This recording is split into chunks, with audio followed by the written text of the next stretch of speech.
नमस्कार, मैं हूं doctor Renu Raina Sehgal, chief obstetrics and gynaecology Artemis hospital and Daffodil hospital in Gurgaon. हम आपके लिए लेके आए हैं एक सीरीज़ जिसमें हम डिस्कस करेंगे कि प्रेगनेंसी के 9 मंथ्स में, 9 महीने में पेशेंट की बॉडी में, मदर की बॉडी में क्या क्या चेंजेस आती हैं, बेबी में क्या क्या डेवलपमेंट होता है और मदर को किन किन बातों का ध्यान रखना चाहिए। इस पूरी सीरीज़ में हम एक एक महीने को लेके आपसे बात करेंगे और आशा करते हैं कि आपको ये सीरीज़ पसंद आएगी। तो पहला सीरीज़ में हम बात करेंगे प्रेगनेंसी के फर्स्ट मंथ को लेके, पहला महीना प्रेगनेंसी का। तो सबसे पहले हम ये जानते हैं कि प्रेगनेंसी के 9 महीने जो हम बोलते हैं वो एक्चुअल में है क्या। 9 मंथ प्रेगनेंसी इज़ डिवाइडेड, या हम डिवाइड करते हैं इनटू 40 वीक्स, 40 हफ्ते या 280 दिन। इसमें से 280 दिन में से जो प्रेगनेंसी होती है, जो एक्चुअल में आप प्रेग्नेंट होते हैं, वो 266 या 266 डेज़ ही होते हैं। पहले के 14 दिन हम इसमें ऐड करते हैं क्योंकि हर डॉक्टर आपका प्रेगनेंसी कैलकुलेट करता है आपके पीरियड के फर्स्ट डे से, लेकिन आप प्रेग्नेंट होते हैं ओवुलेशन के टाइम के बाद। तो इसका मतलब है कि जो फर्स्ट डे और 14th डे जब आपका ओवुलेशन होता है वो इसमें ऐड हो जाता है, बिकॉज़ इस तरीके से ये ईजियर है कैलकुलेट करना। मगर हम इस महीने से ही शुरू करेंगे जिसमें पहले 15 दिन आप प्रेग्नेंट नहीं हैं, लेकिन आगे के 15 दिन आप प्रेग्नेंट हैं लेकिन आपको पता नहीं है। तो इस इंटरेस्टिंग पीरियड में क्या होता है, आज हम इस बारे में बात करेंगे। हम शुरू करते हैं प्रेगनेंसी के फर्स्ट हफ्ते से। तो पहले हफ्ते में आपका पीरियड शुरू हुआ है और जो यूट्रस का लाइनिंग है वो शेड हो रहा है। यूट्रस का लाइनिंग शेड हो रहा है, आप ब्लीड कर रहे हो 4 से 5 दिन, 6 दिन, जितने दिन भी आपका पीरियड रहता है। और उसके बाद ये यूट्रस का जो लाइनिंग है, जिसको हम एंडोमेट्रियम बोलते हैं, वो वापस से रीग्रो करना शुरू करता है और अपने आप को प्रिपेयर करना शुरू करता है प्रेगनेंसी को रिसीव करने के लिए या एग को रिसीव करने के लिए, जहाँ पे वो इम्प्लांट करेगा। इसी दौरान में ओवरी में कुछ एग्स या फॉलिकल्स बढ़ना शुरू होते हैं। शुरू में 10 से 12 फॉलिकल, 20 फॉलिकल भी बढ़ना शुरू करते हैं, लेकिन प्रेगनेंसी इस फर्स्ट वीक में, by the end of this first week, हमारे पास एक एग ऐसा हो जाता है जिसको हम डोमिनेंट फॉलिकल बोलते हैं, जो हमें पता चलता है कि वो सबको पीछे छोड़ के आगे बढ़ गया रेस में, और अब यही फॉलिकल हमारे लिए एग रिलीज़ करेगा। इस टाइम में आपको बॉडी में कोई चेंजेस नहीं आएंगे, आप नॉर्मल जैसे आपका मेंस्ट्रुअल पीरियड चल रहा है वैसे ही चलेगा। बट इस टाइम पे आप अगर प्रेगनेंसी प्लान कर रहे हैं तो आपको कुछ बातों का ध्यान रखना है कि आप एक प्रीनाइटल विटामिन, जिसमें फॉलिक एसिड जो सबसे एसेंशियल विटामिन है, वो आप ले रहे हो, उसका सप्लीमेंट आप ले रहे हो। आप अगर पहले से कुछ मेडिकेशन ले रहे हैं, तो अगर आपने प्रेगनेंसी प्लान किया है तो उससे पहले आपने डॉक्टर से बात किया हो कि आप जो मेडिकेशन ले रहे हैं वो आपके लिए सेफ़ है, प्रेग्नेंट होने के लिए सेफ़ है, ताकि वो आपको स्विच कर लिए हों इसी दौरान में दूसरे मेडिकेशन में, जिसको आप प्रेगनेंसी में कंटिन्यू कर सकते हो। अगर आप थायराइड की मेडिकेशन ले रहे हो तो वो आप उसी मात्रा में लेते रहेंगे। अगर आप स्मोकर हो या स्मोक करते हैं, अगर आप अल्कोहल का सेवन करते हैं, तो ये टाइम है जब आपको दोनों चीज़ें बंद करनी चाहिए, क्योंकि वो दोनों ही आपको प्रेग्नेंट होने में भी दिक्कत देंगी और प्रेगनेंसी के बाद बेबी को भी हार्म करेगी। सो फर्स्ट वीक चला गया, अब हम आए हैं सेकेंड वीक में। सेकेंड वीक में लाइनिंग यूट्रस का और थिक होने लग जाता है और जो एग है वो बढ़ने लग जाता है। जो एग अराउंड 10 मिलीमीटर से लेके 20 मिलीमीटर तक बढ़ता है पीरियड को अगर हम ओव्यूलेशन डे 14th डे मानते हैं, इसी टाइम में आपका एग बढ़ेगा ओवरी में और फॉलिकल एग को रिलीज़ करेगा। ये सब ओव्यूलेशन टाइम बोलते हैं या ओव्यूलेशन बोलते हैं। इस प्रोसेस में एग ओवरी से रिलीज़ होता है और फैलोपियन ट्यूब जो होती है उससे वो एग फैलोपियन ट्यूब में आ जाता है। तो इस टाइम में सेकेंड वीक में आप ओवुलेट करते हो और इसी टाइम में अगर आप प्रेगनेंसी प्लान कर रहे हो, यही आपका फर्टाइल टाइम है।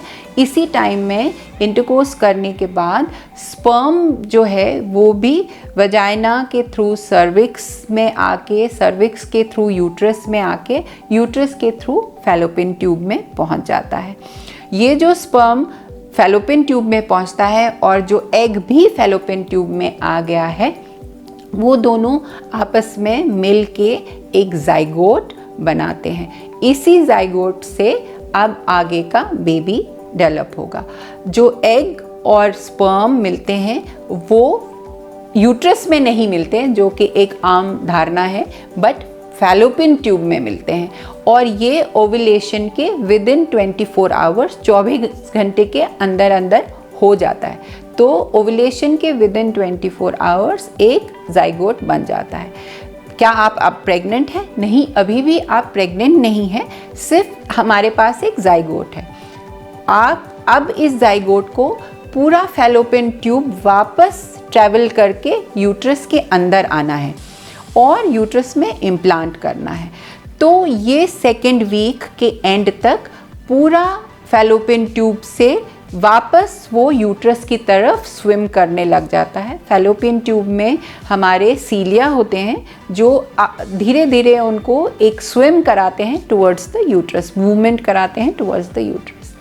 अब यूट्रस का लाइनिंग बन गया है, वो प्रेगनेंसी के लिए एक बेड बना लिया है उन्होंने, जो इस जाइगोट को रिसीव करने के लिए तैयार है। ये जब जाइगोट फैलोपियन ट्यूब को ट्रैवर्स कर रहा है, इसमें से मूव कर रहा है, उसी के साथ साथ वो मल्टीप्लाई करता है। सेल्स, जो एक सेल होती है वो डिवाइड होते होते मल्टीपल सेल्स का एक बॉल बन जाता है, जिसको हम ब्लास्टोसिस्ट बोलते हैं। ब्लास्टोसिस्ट ही ट्रैवल करके यूट्रस में आता है और ब्लास्टोसिस्ट जब थर्ड वीक आता है तो ब्लास्टोसिस्ट थर्ड वीक में इम्प्लांट होने के लिए यूट्रस में रेडी होता है। इम्प्लांट करने के लिए ब्लास्टोसिस्ट जो मल्टीपल लेयर्स ऑफ सेल्स का बना हुआ है, दो टाइप ऑफ लेयर्स में डिवाइड होता है।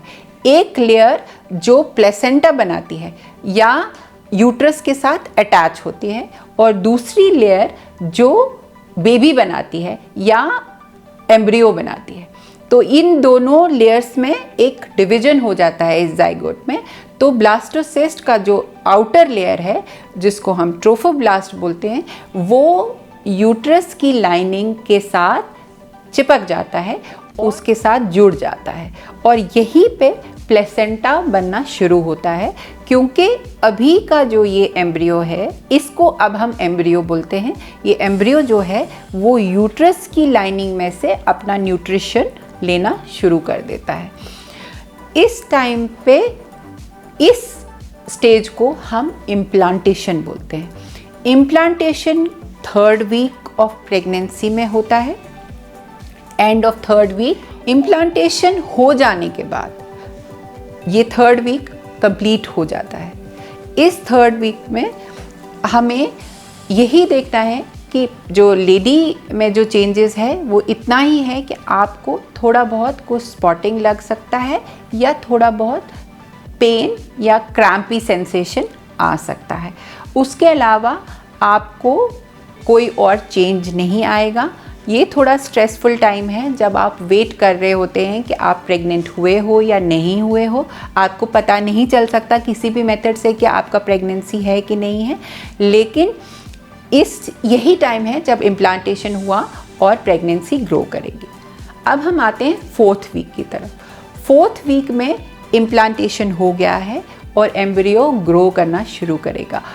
आपके एंड ऑफ फोर्थ वीक में जो एम्ब्रियो होगा वो राई के दाने या तिल के जो सीड है उसके जितना साइज़ का होता है, इतना स्मॉल होता है, और यहाँ से वो बेबी के बड़े होने तक आकार तक धीरे धीरे धीरे धीरे बढ़ता है। आपका प्रेगनेंसी टेस्ट 4th वीक के एंड पे पॉजिटिव आ सकता है अगर आप घर में प्रेगनेंसी टेस्ट करें तो। और जो हमारा ब्लड टेस्ट है जिसमें एक फीमेल हार्मोन जो बीटा HCG हार्मोन बोलते हैं वो बढ़ना शुरू होता है, वही हार्मोन प्रेगनेंसी टेस्ट में यूरिन में आता है, वही ब्लड में आता है। दोनों टेस्ट से आप एक टेस्ट कर सकते हैं। This is end of 4th week, जब आपका पीरियड मिस हो गया है या just 1 or 2 days before you have missed your period, आपको पता लग सकता है कि आप प्रेग्नेंट है या नहीं है। आपको बॉडी में और क्या चेंजेस आ सकते हैं, वो यही है कि इस टाइम पे आपको थोड़ा ब्लोटेड लग सकता है, थोड़ा सा गैस है ऐसा टाइप का फीलिंग आ सकता है, थोड़ा बहुत प्रेशर या पेन या क्रैम्पी सेंसेशन लग सकता है, थोड़ा सा नौजिया या जी मितलाना, थोड़ा स्मेल से एवर्जन, किसी फूड से एवर्जन, जो चीज़ आपको अच्छी लग सकती है हो सकता है उससे आपको सडनली एवर्जन शुरू हो जाए। आपको कोई चीज़ सडनली अच्छी नहीं लग सकती या सडनली अच्छी लगना शुरू हो जाएगी। और ब्रेस्ट टेंडरनेस, ये फ्यू चेंजेस हैं जो आएंगे। ब्रेस्ट एकदम टेंडर होना या पेनफुल होना शुरू हो जाते हैं। सो ये टाइम है जब आपको प्रेगनेंसी पॉजिटिव आए तो आपको गायनेकोलॉजिस्ट से मिलना चाहिए और आगे आपको क्या करना है इसके बारे में बात करनी चाहिए। यही टाइम है जब दोनों पार्टनर्स को आपस में अपने एक दूसरे को सपोर्ट करना है और एक दूसरे के साथ रहना है, और यही टाइम है जब आपको आगे की प्लानिंग के लिए बिल्कुल रेडी रहना है, because now this is good news and you have become pregnant. मगर क्या अभी आपको ये न्यूज़ सबके साथ शेयर करनी चाहिए? तो नहीं, प्रेगनेंसी टेस्ट ही सिर्फ पॉजिटिव आने पे न्यूज़ शेयर नहीं करनी चाहिए। जब तक हम प्रेगनेंसी को ग्रो करते हुए अल्ट्रासाउंड में नहीं देखेंगे तब तक आप दोनों के बीच में ही ये न्यूज़ रहे तो अच्छा है। लेकिन ये टाइम है जब आप गायनेकोलॉजिस्ट के पास जाइए और आगे अपना सारा जो टेस्ट हैं, अल्ट्रासाउंड है, वो सब प्लान करिए। आशा करती हूँ कि आज जो हमने जानकारी दी वो आपके लिए लाभदायी रही होगी, और इसी सीरीज़ को आगे बढ़ाते हुए हम और वीडियोस आपके लिए लेके आएंगे। हमारा अगला वीडियो होगा प्रेगनेंसी के 2nd मंथ के बारे में या दूसरे महीने के बारे में। देखते रहिए हमारा चैनल और इंतज़ार करिए और वीडियोस का।